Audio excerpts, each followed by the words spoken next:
Ulli Windisch, ce week-end avait lieu en Suisse une votation, la votation dite des juges étrangers.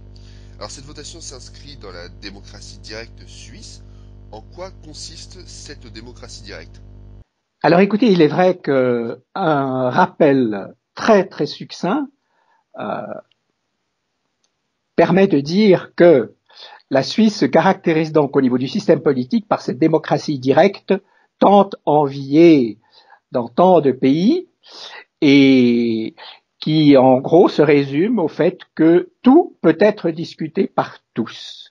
Et 100 000 citoyens peuvent initier une initiative populaire et obliger donc l'ensemble du pays à se prononcer sur leur projet de modification de la Constitution, d'introduire des thèmes nouveaux.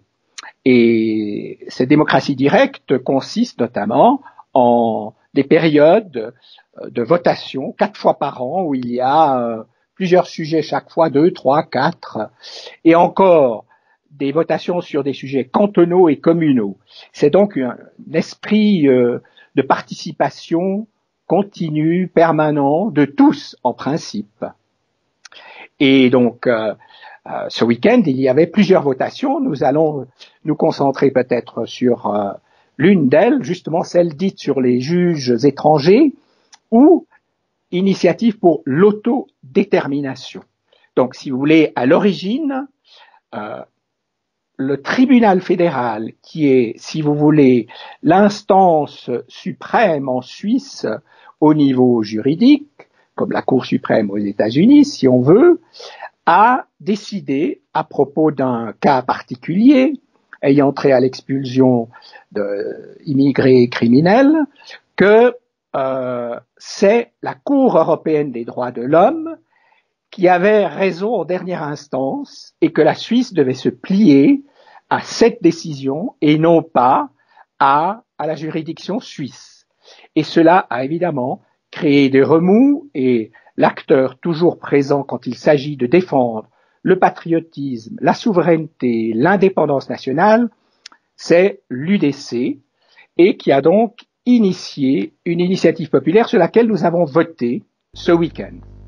Alors Et quel a été justement le résultat de cette votation?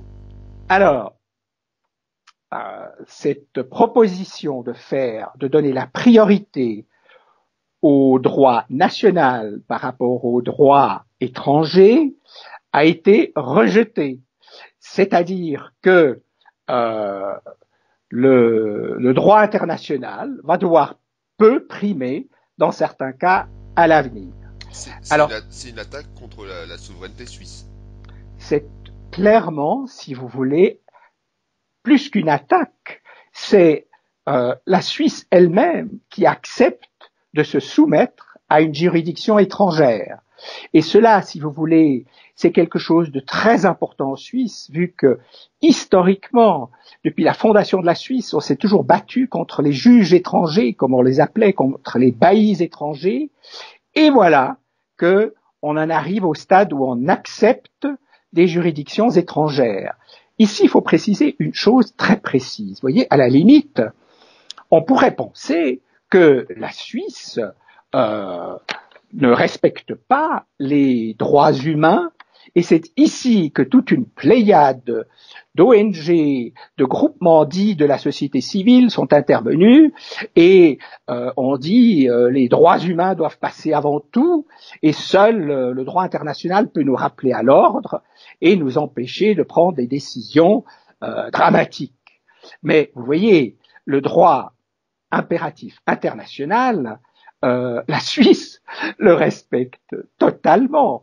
Qu'est-ce que c'est que le droit international, si vous voulez, impératif?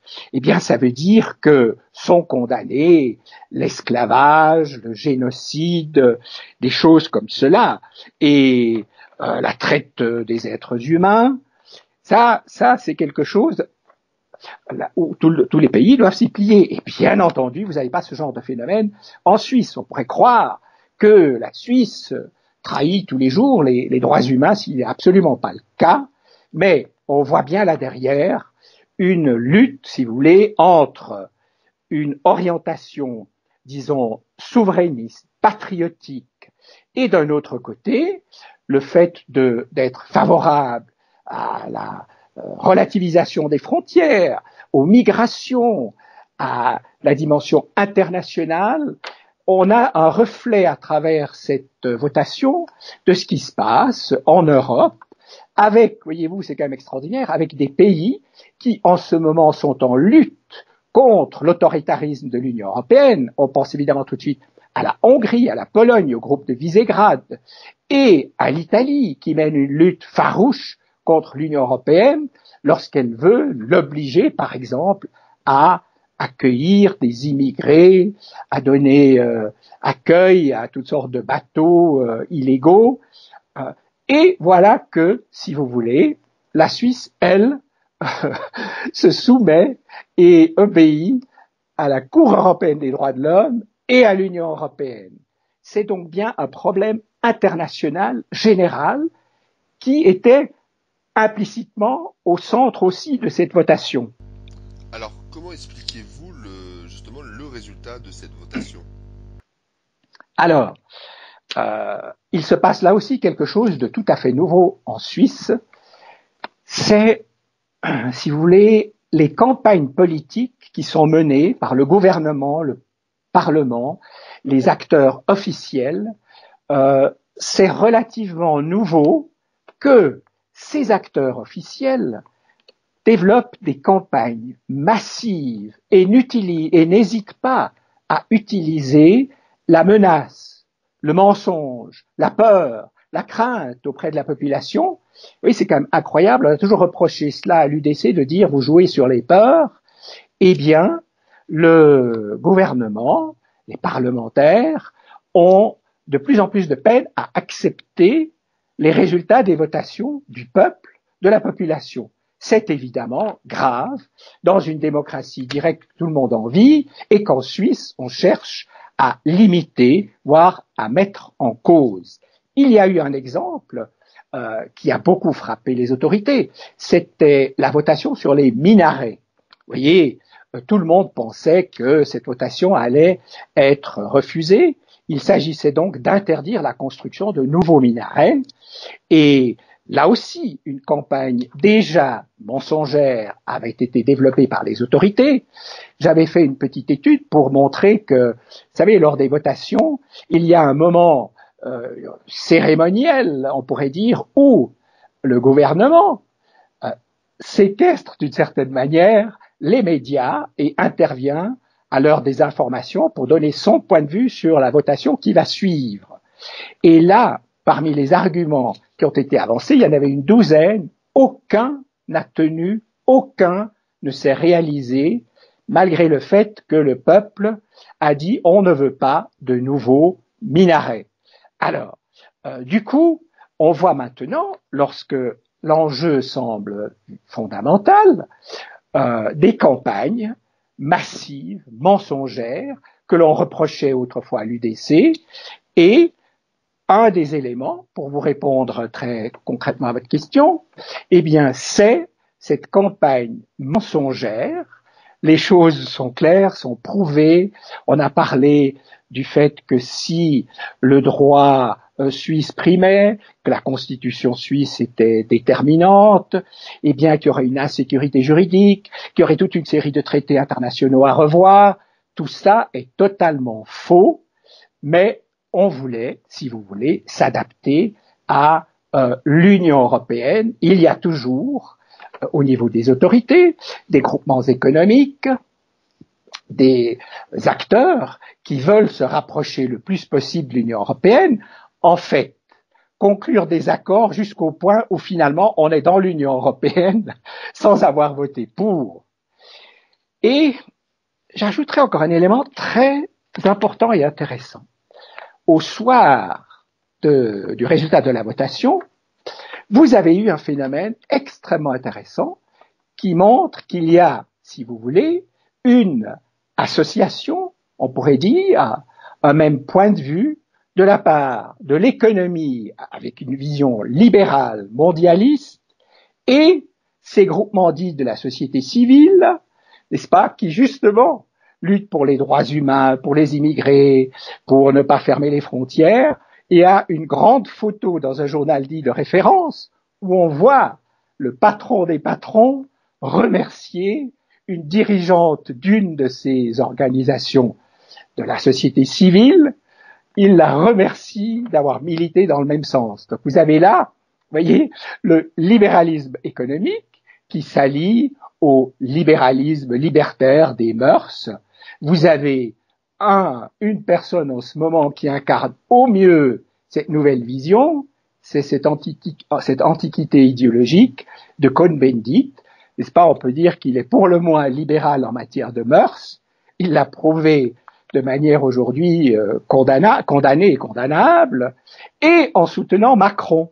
Donc, vous avez eu cette coalition de ces deux acteurs, libéralisme économique et libéralisme au niveau des mœurs, avec tous les sujets, vous voyez, que soutient quelqu'un très activement avec des millions et même des milliards, Soros. Je pense que des recherches doivent être faites, je pense que c'est pas du tout exclu, qu'il soutient aussi, et c'est prouvé, il soutient Amnesty International et Amnesty International Suisse, eh bien, le soir également de la votation, était dans tous ces États une vraie transe. On disait que c'était génial, que les droits humains l'avaient emporté. Vous voyez que la Suisse devait enfin accepter les droits humains, les droits de l'homme, alors qu'on sait que c'est un des principaux biais par lesquels on attaque la souveraineté nationale et le patriotisme. Alors, vous parliez tout à l'heure justement du rôle des médias dans cette votation. Aujourd'hui, les médias annoncent que l'UDC ne pourra pas se relever de cet échec. Est-ce vraiment le cas? Oui, alors vous voyez, c'est important que vous le signaliez. Alors, soyons clairs, les médias sont massivement, évidemment, du côté du libéralisme économique et de cette idéologie, n'est-ce pas, dite de la société civile. Précisons en plus, hypocrisie suprême, tous ces organismes de la société civile se disent apolitiques, non partisanes, non engagées, liées politiquement à personne. C'est évidemment une grosse blague et j'espère qu'on pourra petit à petit prouver cela. Alors, grand contentement parce que l'UDC a perdu.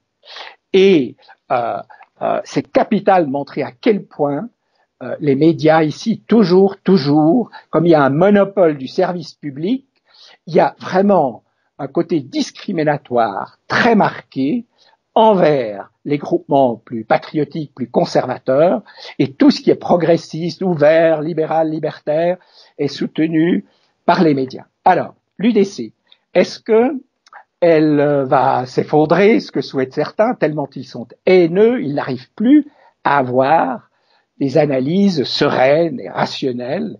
Eh bien, ils se trompent grandement. Vous allez avoir prochainement, et ça c'est passionnant, quelques thèmes qui viennent dans l'agenda politique et qui sont imposés par des groupements patriotiques et conservateurs comme l'UDC.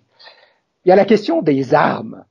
Vous savez que l'Union européenne veut limiter la possession d'armes, les critères pour posséder certaines armes. Donc on ne pourra plus avoir certaines armes, ce que l'on pouvait faire auparavant. Mais en Suisse, le Suisse citoyen en armes, c'est quelque chose de sacré. Vous voyez des personnes aller au stand de tir le dimanche avec le fusil sur le dos, même des jeunes. Donc là, il va y avoir une mobilisation, un référendum, voire une initiative, ça dépend comment ça va tourner, et l'UDC et les groupes patriotiques vont rebondir massivement. Donc l'illusion de croire que l'UDC va s'effondrer est surtout plus grave que le patriotisme, la souveraineté est à la peine, bien sûr, c'est ça qui est grave. Il va falloir une lutte constante, permanente, que tous les citoyens n'ont pas encore compris. Il y aura aussi le problème de l'immigration qui revient constamment, les initiatives pour une limitation, une opposition à une libre circulation totale qui existe en Union européenne, mais la Suisse n'est pas membre de l'Union européenne et on ne veut pas permettre de mettre des freins, une partie en tout cas, à la libre circulation. la Suisse, l'Union européenne exige un accord institutionnel. Ça veut dire qu'en gros, la Suisse doit suivre inconditionnellement ce que veut l'Union européenne. Eh bien, figurez-vous qu'aujourd'hui même, vu la pression très importante contre cet accord institutionnel, le gouvernement vient de dire qu'il ne signera pas un accord institutionnel, alors qu'on a milité pendant des années pour cela. Mais il y a encore mieux. Et là, on va retrouver une situation comme on l'a eu avec les minarets, c'est la burqa. Vous savez que la burqa est interdite dans un canton, le Tessin. Mais maintenant, il y a une initiative populaire pour interdire la burqa au niveau national. Et là, il est clair que l'UDC et les mouvements patriotiques qui tiennent à l'identité nationale, à nos caractéristiques culturelles, vont se mobiliser massivement et il n'est pas exclu que cette initiative pour l'interdiction de la burqa, qui va venir tôt ou tard, sera acceptée. Donc, on voit à quel point les médias, la gauche, sont dans l'illusion, sont parfois hors sol, ne se rendent pas compte je dirais, des sensibilités collectives. Il y a eu maintenant une victoire qui finalement n'est pas si importante que cela, parce que le droit national continuera à primer dans de très très nombreux cas, et c'est plutôt l'exception, mais le fait même de se soumettre est quelque chose de nouveau, qu'on a l'impression que les autorités ne sont plus intransigeantes, inconditionnelles dans la défense du pays, de la souveraineté, et comme on nous l'a dit, c'est extrêmement intéressant puisque ça touche en ce moment tous les pays européens avec des attitudes diamétralement opposées par rapport à l'Union européenne qui en plus est dans les plus grandes difficultés.